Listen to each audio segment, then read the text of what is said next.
All right, it's starting to get into that season, boys, where we are talking about Madden 24. Looking ahead, it's spring, and we are springing forward to the new Madden year. And this is what I want to talk about, a little on the positive side of Madden 23 and things that this game had that I really want to see Madden 24 either keep or build upon. And the very first thing we have to talk about with that in mind is freeform. This was their back-of-box feature in Madden 23, and honestly, it went as good as I think EA could have made it go. And what I mean by that is that there is a lot of flaws in it. But when freeform works at its finest, right, and I think we've all seen some examples of this, it is one of the biggest skill gap things in the game, I believe, and is just genuinely one of the coolest things in the game. I think it adds to replayability. I think it adds something that you can actively get better at. And being able to place the ball wherever you really want to, I think is just the kind of control that we want in a video game, regardless if you're a comp guy, a sim guy, you love playing Madden for its arcadiness, or you love playing Madden because you want to recreate the career of Desmond Ridder, who probably won't be that very good for the Atlanta Falcons. Regardless of what your thing is, freeform benefits you, and everybody likes it. Now, the issues with freeform, well, there's a big issue where the ball will just go through your hands. There's a big issue where the ball will hit you in the face and fall, or hit in the back of the head and fall. Well, I don't believe those are, and I've actually confirmed this myself recently, these are not only issues with freeform, there's issues with passing in general. They are very amplified when you're trying to freeform, and the ball hits you in the back of the head. Very frustrating. Freeform, ball goes through your hands. Or my favorite is freeform, ball's like, this distance from you, right here, right, boom, and your receiver goes, and he can't do anything. And it's like, okay, well, that's stupid. But freeform as a whole, I believe, in my mind, that this is something that they can get better at, and really, those are two of the big issues. I'd hate to see it. I would love to see the number of overthrows reduced. I would really like to see that. And then I would like to see the potential for a perfect throw, like perfect throw accuracy, which you can get in the game, but nobody realizes it because the window to get a perfect throw and actually have it say that is so small. I'd like to see that have some kind of benefit, whether that's activated fearless, built-in fearless. If you get a perfect throw, never inaccurate, can't be D-line picked, whatever. I would love to see. I would love to see that in the game. I want to see them build upon freeform because I think it's really, really good for the game. I'll be honest. That was the big one. There are a few other things. We had to dig deep for this list. The second thing that we're going to talk about, and this is actually a good one that people have not talked enough about, and I've heard some pushback against this, but I really disagree. This is probably the first Madden where if you want to contain the quarterback, you can. Rolling out is not overpowered in this game, and if you are playing somebody who wants to contain you, you will get contained. Pretty much every other Madden I've played since Madden, really like probably 18 or so. For every Madden I've ever played, really, you've been able to roll out of the pocket if you've wanted to. Last year especially, but consistently. I remember Madden 20 with the skate bars you could, Madden 19 especially. Madden 21 you could as well, boot over.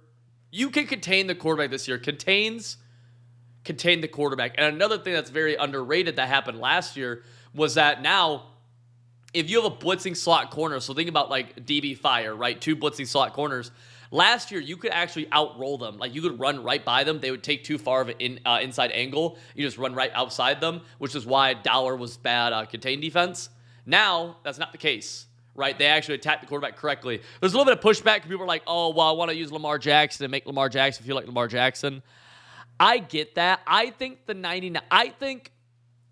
regs, the 99 speed quarterbacks feel fast. In MUT, not as much anymore, just because we have D linemen who are 99 speed now, you know what I mean? So 99 speed quarterback in MUT isn't that fast because of the 99 speed D lineman. Whereas in regs, using Lamar Jackson, going up against a 75 speed D lineman, you can see the outrunning. And the other thing is too, like, a lot of those guys, that argument comes from kind of the camp of people who are like, man, I want to be able to roll out my 99 speed quarterback.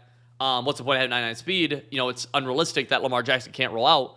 You can, if you call the correct plays, get the correct leverage on the blocking. You really can, right? Block a tight end, double team the end, and you can roll outside of him, right? You can in this game. I really like what they were able to do with contains. I think they did a great job at being able to just say, hey, we don't want to have someone roll out on us. You don't have to. And you really don't see that at all. That's one of the things that I feel like we've complained about every year, and they kind of work a lot better.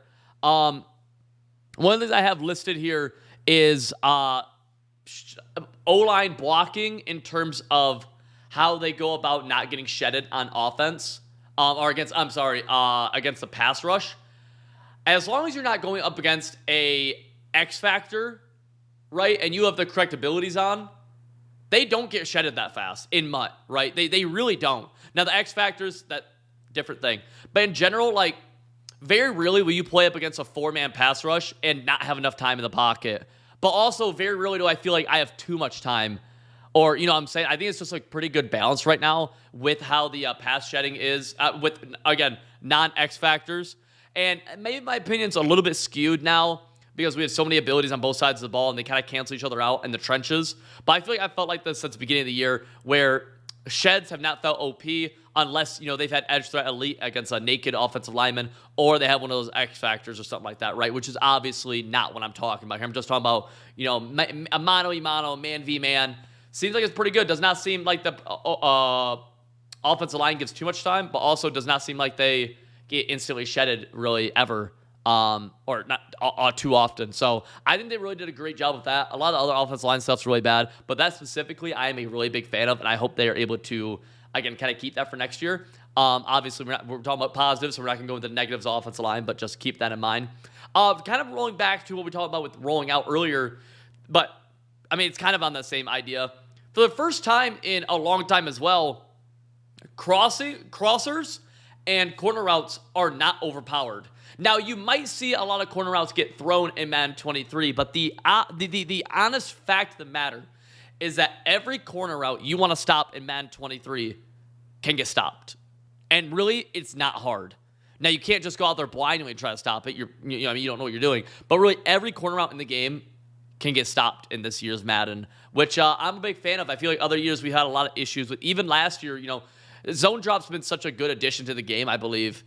And the big thing is that they are able to help us take away corner routes and crossers. A lot of the good corner routes and crossers of previous years would stop between 25 and 35 yards downfield, and we could drop our zones all the way back to 30 yards. Add in the fact that you can't roll out to be able to get yourself extra time and a better angle to throw it. Corner routes and crossers really are not overpowered. Now, again, I know there's immediately going to be the pushback saying, Civil, all people throw against me are corner routes. Probably because you run bad defense, honestly. Or you're just running straight man coverage, and corner routes are the best way to beat man coverage. But the fact of the matter is, if you want to stop a corner route, you can. Other Maddens, a lot of them, you could not say that. You would say you'd have to user it. I can remember Madden 20, you had to user corner routes. There was no other way to stop them. This year, drop a quad flat back to 25 yards. If the corner route goes 15 yards, drop it to 15. If it's going way deeper, put an outside third, right? Bracket it, maybe man somebody up, put an outside third. You can stop them, which is the thing. Again, I think it's really good for the game. Now, I don't know if there's, maybe I'm going to really regret saying this off the top of my head. I don't know if there's a singular route in this game that's overpowered. Defense is terrible, but not a single route is necessarily overpowered that I really think about it, right? I think everything could kind of get defended pretty much, right? And again, I think that's really good for the game. I think it's really good. Moving on to our next thing. Usually I only talk about gameplay. This is kind of on that. In MUT seasons, the seasons are shorter now. Now it's only 8-game seasons, I believe. And last year it was like 10. I'm a big fan of 8 games. Makes it go by faster, quicker get into the Super Bowl. I like that a lot. Moving on faster. This is a really big deal. And this is something that it's very frustrating that this is in the game, but it's good for the game, is that there's huge QB diversity. And what I mean by that is that you can really, most of the time this year, besides when John Elway was the best, there's been like 2 or 3 different quarterbacks who you could say, he's the best, he's the best, he's the best. And we talk about a lot on this channel, right? Even right now, you look at Tim Tebow and Aaron Rodgers and Steve McNair. Those are 3 quarterbacks where if someone uses any of those 3, there's some logic behind it where I'll shrug my shoulder and say, that's fair. And really, usually it's not like that in MUT. I think that's really good. I think it's awesome. But like that, really, I feel like most of the year, besides when John Elway was the best. And John Elway cost so much where you kind of had to go to the second tier anyways. At least I did. But yeah, we felt like that most of the year. I'm a big fan of it. I think it's really, really good for the game when they do that. Obviously, different years, they kind of do a different, sometimes they do a better job than others in terms of being diverse with the player selection, the player pool. And I'm very happy with how quarterbacks played out this year. I think it's awesome being able to, it increases replayability. I think it's only a good thing in the game, right? And it just increases how you kind of pick your quarterback depending on your scheme, which is good, I think, right? Next thing, and it's actually the final thing here, again, picking or getting good things from the game. Not a ton, but speed is not everything. And on top of that, they didn't hit 99 speed too fast this year. Other years, it was November, we had 99 speed, Tyreek Hill. This year, I don't know if we got 99 speed for a long time until I want to say December, or January, or February. I can't say exactly, but regardless, really we have not hit that for a long time, or we had too many of them, which I think they get a great job of with content in that regard. And then two, with how they've kind of done abilities and stuff like that, speed is, and just from a player motion standpoint, speed is not everything in this game.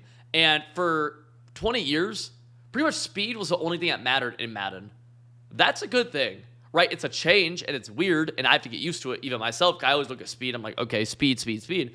But speed is not everything in this game, and I would like to see them continue going down that route. I think when speed is the only important thing, it lowers replayability because there's less diverse players. The best player is just the fastest player, and